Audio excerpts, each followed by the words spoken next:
আসসালামু আলাইকুম ওয়া রাহমাতুল্লাহি ওয়া বারাকাতুহু। মনে করুন ২ জন ব্যক্তি নামাজে দাঁড়িয়েছে এবং ২ জন ব্যক্তি নামাজে খুব মনোযোগী। ইমাম সাহেবের সুললিত তেলাওয়াত, সুমধুর কণ্ঠস্বর শুনে হৃদয় বিগলিত হয়ে যাচ্ছে। তাই চোখ দিয়ে অঝোর ধারায় অশ্রু ঝরছে। কিন্তু মূলত ২ জন ব্যক্তির ক্রন্দনের কারণ ভিন্ন, ভিন্ন।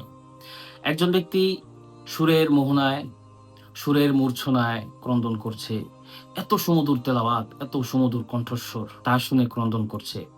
অপর ব্যক্তি সুরের পাশাপাশি সুরের মূর্ছনায় মুগ্ধ হওয়ার পাশাপাশি কোরআনে আল্লাহ তাআলা কি বলছেন তা অর্থ বুঝে সে ক্রন্দন করছে। আল্লাহ তাআলা এত দয়ালু, সেই দয়ার সাগরের কথা চিন্তা করে তার ভিতর আন্দোলিত হচ্ছে, ভিতর বিগলিত হয়ে যাচ্ছে। আল্লাহ তাআলা সম্বোধন করছেন, "কুল ইয়া ইবাদিয়াল্লাযীনা আসরাফু আলা আনফুসিহিম লা তাকনাতু মির রাহমাতিল্লাহ।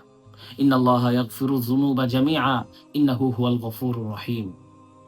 অর্থ, হে নবী আপনি বলে দিন, হে আমার বান্দারা, তোমরা যারা নিজেদের উপর প্রচুর জুলুম করেছো, জুলুম করতে, করতে নিজেদের জীবন শেষ করে দিয়েছো, তোমরা নিরাশ হইও না। আল্লাহ তাআলা চাইলে সমস্ত গুনাহ মাফ করে দিতে পারেন। নিশ্চয়ই আল্লাহ তাআলা ক্ষমাশীল, অতি দয়ালু।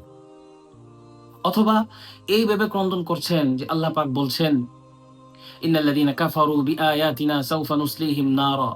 নিশ্চয়ই যারা আমার আয়াতকে অস্বীকার করেছে, আমার বিধানকে মেনে নেয়নি, আমার বিধানকে অস্বীকার করেছে, তাদেরকে জাহান্নামের আগুনে ঝলসে দেব। এই যে ধমকি, এই হুমকি আল্লাহ পাক স্বয়ং ভয় দেখাচ্ছেন। এই ভয়ে সে ক্রন্দন করছে, হায় আমার কি হবে? এই যে ২ ব্যক্তির নামাজের পার্থক্য, একজন বুঝে ক্রন্দন করছে, আরেকজন না বুঝেই ক্রন্দন করছে। দুজনের ক্রন্দনের কারণেই তাদের নামাজটা স্পেশাল হয়ে যাবে আল্লাহ তাআলার নিকট। আল্লাহ তাআলা চাইলে বিশেষভাবে গ্রহণ করতে পারেন। তবে গ্রহণ করার মধ্যে পার্থক্য থাকতে পারে। কেননা এক ব্যক্তি স্বয়ং আল্লাহ তাআলার বার্তা বুঝে, শুনে ক্রন্দন করছেন এবং সেই অনুযায়ী তার ভিতর ভীতি কিংবা রহমতের কিংবা আশার সঞ্চার হচ্ছে। অপর ব্যক্তির তা হচ্ছে না।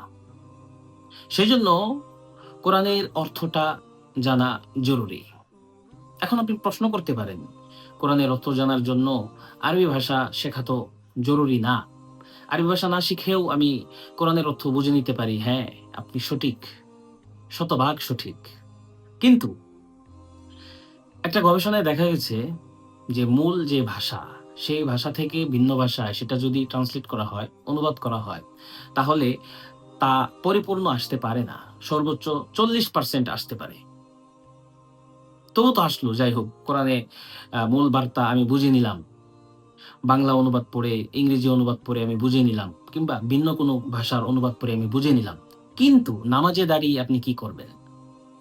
নামাজে দাঁড়িয়ে তো আপনি অনুবাদ দেখতে পারবেন না। নামাজে দাঁড়িয়ে আপনি ভিন্ন কোনো কিছুর দিকে তাকাতে পারবেন না। তখন আপনাকে শুনে, শুনেই অর্থটা বুঝে নিতে হবে। সেজন্য আমরা ২ টা আরবি ভাষার কোর্স শুরু করতে যাচ্ছি। একটা বেসিক টু অ্যাডভান্স, আরেকটা স্পোকেন অ্যান্ড রিডিং। ২ টাই ভিন্ন, ভিন্ন জায়গা থেকে জরুরি। যারা অলরেডি আরবি ভাষার জ্ঞানে ডুব দিয়েছেন, তাদের এই অবগাহন যেন আরো সমৃদ্ধ হয়, আরো উন্নত হয়। সেজন্য তাদের জন্য প্রয়োজন ব্যাপকভাবে পড়াশোনা করা, আরো অত্যধিক পড়াশোনা করে নিজের আরবিটাকে আরো মজবুত করা কিংবা পবিত্র এই জবানে, পবিত্র এই ভাষায় কথা বলার যোগ্যতা অর্জন করা। অপরদিকে যারা কিছুই জানে না, একদম কিতাবুল কালামুন থেকে শুরু করবে, তাদের জন্য আমরা সাজিয়েছি বেসিক টু অ্যাডভান্স। এই বেসিক টু অ্যাডভান্স কোর্স ৪ মাসের। ৪ মাস কোর্স করার পরে আশা করা যায় কোরআনের অধিকাংশ শব্দ, অধিকাংশ বাক্য আপনি বুঝতে শুরু করবেন ইনশাআল্লাহ। এরপর লাগাতার চেষ্টা চালিয়ে গেলে অল্প কিছু মাস, অল্প কয়েক বছরের মধ্যেই আপনার ভিতরে আরবি ভাষার আপনার ভিতরে আরবি ভাষার জ্ঞান বিরাজ করতে থাকবে এবং আপনি পূর্বের চেয়েও বেটার মুমিন হয়ে যাবেন ইনশাআল্লাহ। আপনি আমাদের কোর্সে জয়েন করা জরুরি না। পৃথিবীর যেকোনো জায়গা থেকে শিখতে পারেন, যে কোনোভাবে শিখতে পারেন। বাট আপনার শেখা উচিত বলে মনে করি। আসসালামু আলাইকুম।